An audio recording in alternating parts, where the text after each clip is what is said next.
Hello, my name is William Kumwembe and this is Business Time. It's a magazine program where we bring you major business and economic news stories that are making headlines in the country. And coming up in the program today, Malawi lags on access to finance and financial inclusion drive. We have a report. And also in the program, Standard Bank chief projects a mixed outlook for the Malawi economy. We have these and other stories. Stay tuned if you could.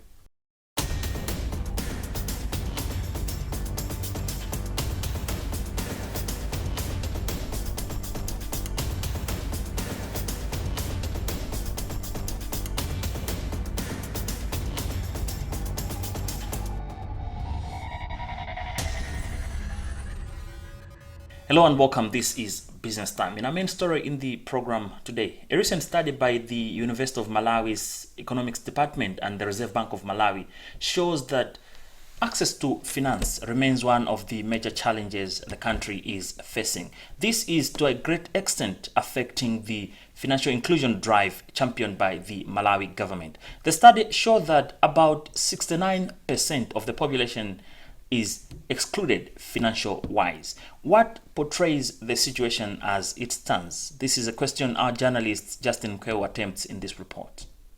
The survey conducted by the University of Malawi UNIMA's Department of Economics in conjunction with the Reserve Bank of Malawi RBM shows that only 31% of the surveyed population use banks and semi-formal institutions. Of these, the majority, 26.1%, uses credit, while 17.5% of the respondents use saving products. It further reveals that, contrary to expectations, only a very few proportion of population, 2.8%, uses mobile service and remittance services. The survey attributes the lagged progress to lack of financial literacy, unemployment, and financial capabilities. The survey says there is a need for the Reserve Bank of Malawi, in conjunction with financial institutions, to intensify financial literacy campaigns. It adds that there is also a need for government to increase the country's literacy levels, as would in turn, among others, lead to more people being included and hence reduce poverty. The financial inclusion drive started in early 1980s by government through creation of strategies. Economists from Malawi University of Business and Applied Sciences, Bechani Chereni, said the survey means that Malawi is losing a lot at both macro and microeconomic level. He added that, at the macro level, it means that the larger percent of not financially included individuals cannot make sound financial decisions that can propel the economy forward. Chereni added that at micro level, it means that people are not able to conveniently manage their finances and time, such as saving, investing, and making financial transactions. Consumers Association of Malawi Executive Director John Gabito faulted the low rate on lack of awareness by financial institutions, high fees for services and products, unreliability of services and products, and the attitude of service providers. Malawi is coming from a background where we had very few banks, if you recall. Now the uptake of these new financial instruments, like people encouraging people to save and then have an inclusive saving culture, has been quite a challenge for Malawi, because it has not taken us a way to move out from the previous understanding of how banks operate. And most banks in the past, I think, also did decide to have a cutting, where they were only, I think, trying to make sure that they are saving very few people, and those few people were supposed to be those that were rich, and the banks were not meant for the poor. Now today there is this need to have an inclusive financial environment, and it is becoming a bit more difficult, because one of the challenges that we have in Malawi is awareness and education. The Reserve Bank, as a supervisory body and as a regulator, has not been able to come out and educate the masses on the benefits of saving. Now, Standard Bank Chief Executive, Now, Standard Bank Chief Executive Philip Madinga says economic outlook remains mixed and murky owing to the pressure powered to the economy by COVID-19, among other factors. This could affect other key macroeconomic fundamentals such as inflation, the kwacha performance, as well as the position of foreign exchange in the country. He was speaking on Monday when the bank presented its financial results for the half year ended June 30th, 2021, where it posted about 11.5 billion kwacha. We caught up with Madinga in this interview. As you may have seen when we shared these results today, we actually had a very, very strong performance. If you look over from a profitability point of view, as you know that with COVID, there's been a lot of uncertainties and challenges in the market. But notwithstanding this, you've seen that our business is quite resilient. We've been able to respond to the challenge that's there in the market, supporting our customers, but also making sure that we support our employees and support the communities. And on the back of a number of initiatives that we've implemented, which we started a few years ago, especially with regards to the investment in technology, or key banking systems, but also digital journey that we've embarked, we've seen a strong growth both from in terms of our revenues during the year. We also saw a very strong growth in terms of our balance sheet, both on the asset side and on the deposit side, and consequently, we delivered a very, very strong profitability outcome of 11.5 billion this year as at 30th of June 2021. So if you look at our core banking activities, we've had quite a very strong growth, but that 8% drop is really as a result of partly the last year in 2020, we had an exceptional item of a claim of insurance of 7 billion, which had an impact of about 5.2 billion on our bottom line, on our results. So if you take out that exceptional item from last year, the insurance claim, our growth actually year on year is 52%. So that's explanation in terms of that 8% drop. It's going to be a period of mixed fortunes in the second half and beyond, because COVID has taught us that we don't know when the next wave is going to come. What's pleasing is that when you look at the vaccination rollout, it's in progress, not just in Malawi, across the globe, even within our sub-Saharan region. But we've experienced, various challenges in terms of access, but also logistics, whether you're in the first world or third world, and that may likely continue to impact Malawi as well and our region. So we're taking that into account when we look at the year ahead, the rest of the half of the year. But notwithstanding that, we're also cautiously optimistic that there are opportunities in the market, especially from the new vision that our country has just implemented, the opportunities in terms of infrastructure, in terms of trade, in terms of agriculture.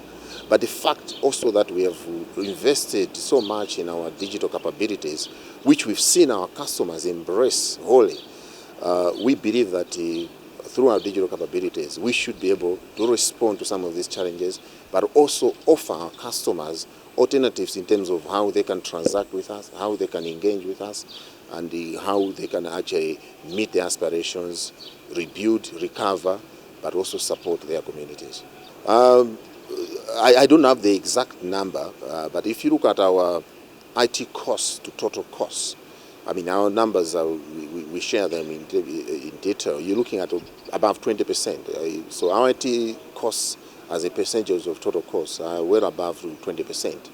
And that varies over a period of time. We expect that number to be maintained at those levels, especially this year, as we invest in our new digital platform, Unayo, and other platforms to respond to the new needs and the new norm that we're seeing in this market. So we will continue to invest in technology, we'll continue to invest in digitalization, but we'll also continue to invest in our people, because we need new capabilities. We need new capabilities like artificial intelligence, machine learning, robotics, if we're going to respond properly to the needs of our customers. performance of Standard Bank is a reflection of most of the other banks in the country. The banking sector has remained resilient amid the various shocks that have affected various other sectors of the economy in the country.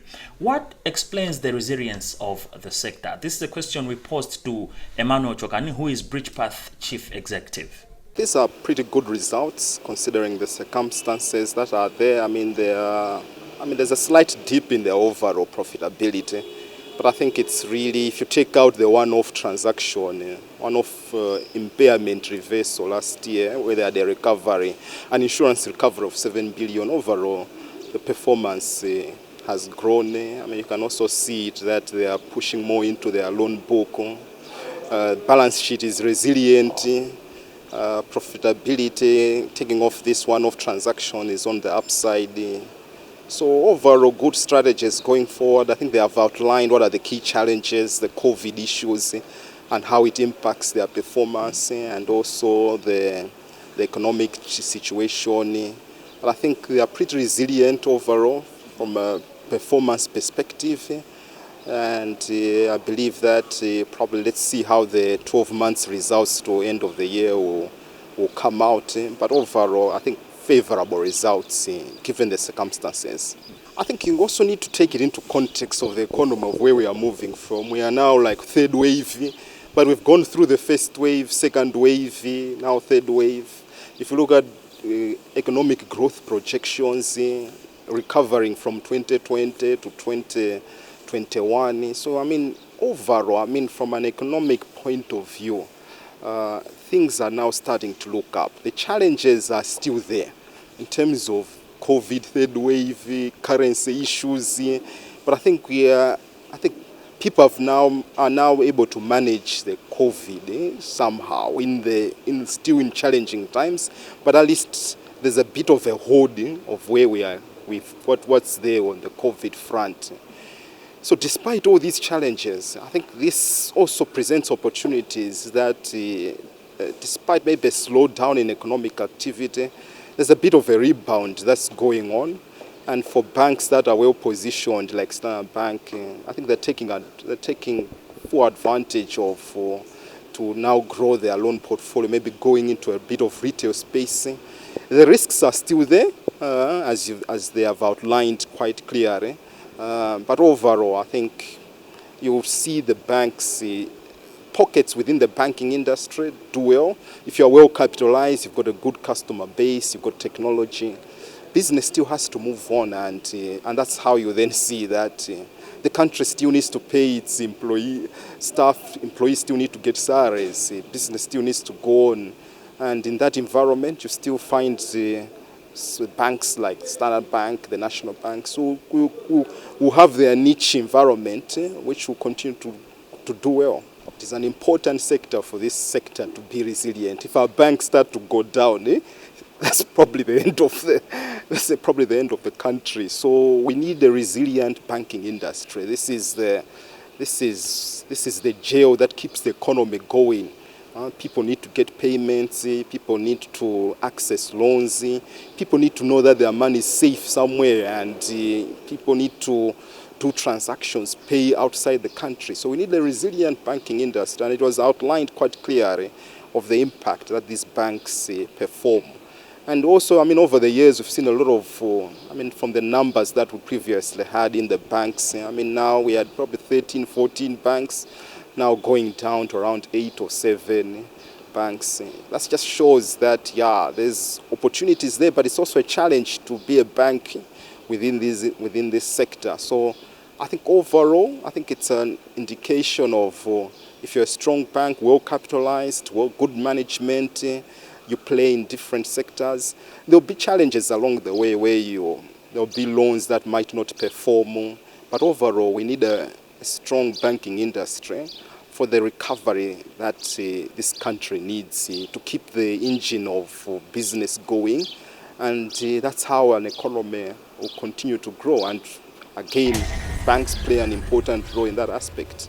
Remember, this is Business Time. It's a magazine program where we bring you major business and economic news stories that are making headlines in the country. We'll be right back, and when we get back, we will look at the role of agro-dealers in ensuring that the agriculture sector is revamped in the country. That's when we get back inside Business Time.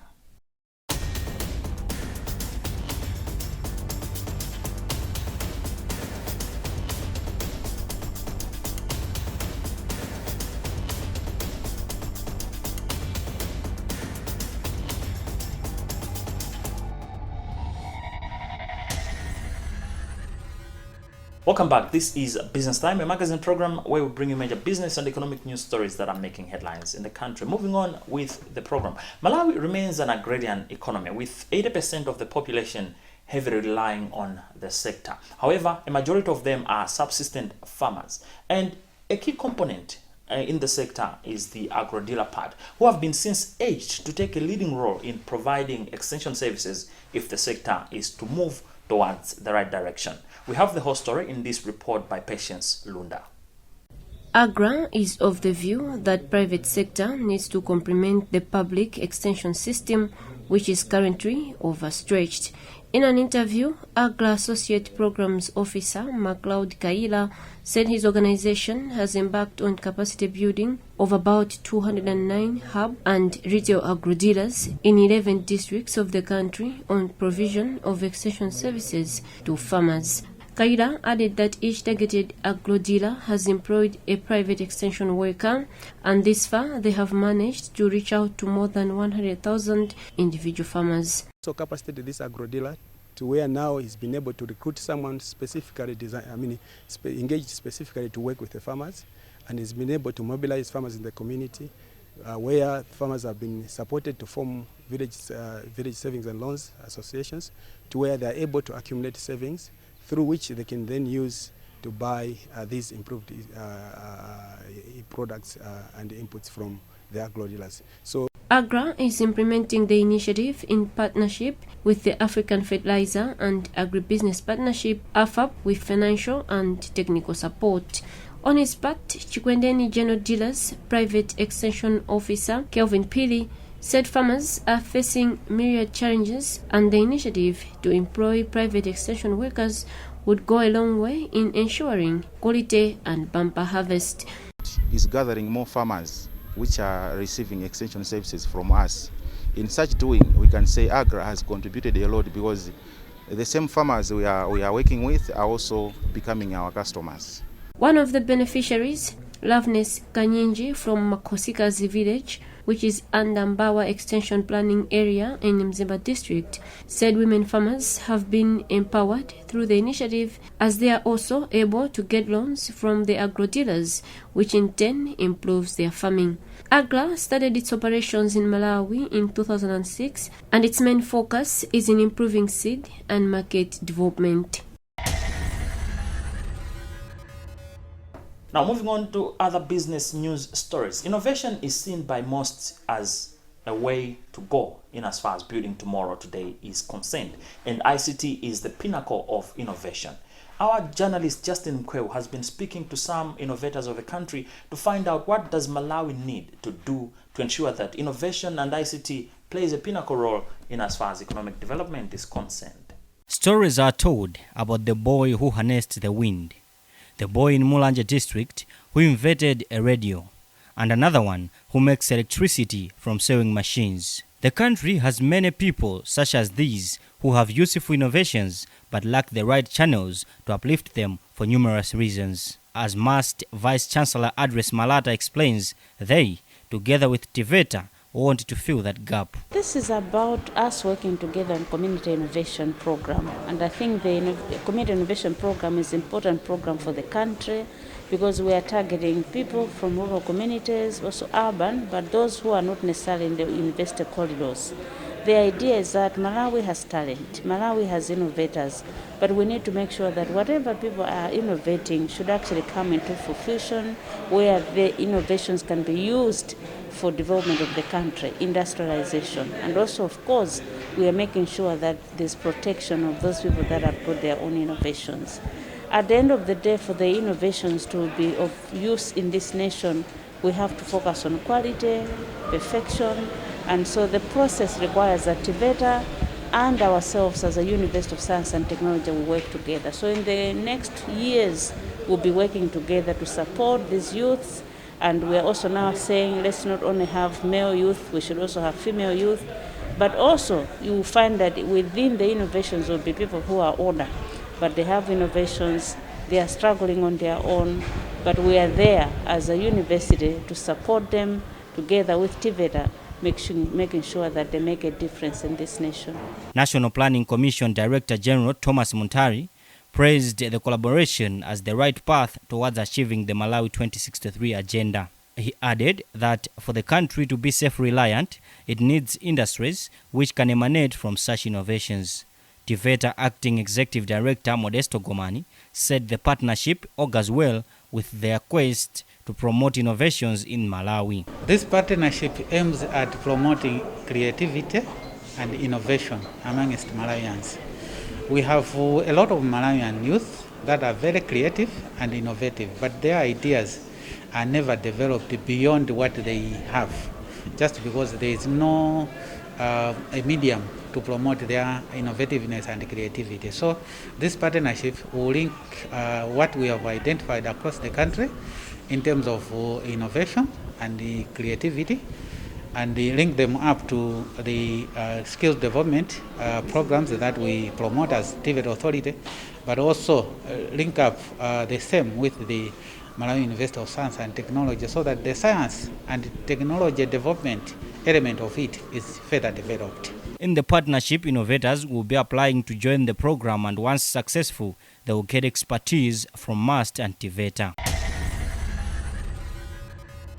Well, that story brings us to the end of today's edition of the program Business Time. It's a magazine program where we bring you major business and economic news stories making headlines in the country. On behalf of the entire production team, my name is William Kumwebe. Stay safe, but always remember, if it doesn't make money, then it doesn't make sense. Bye for now.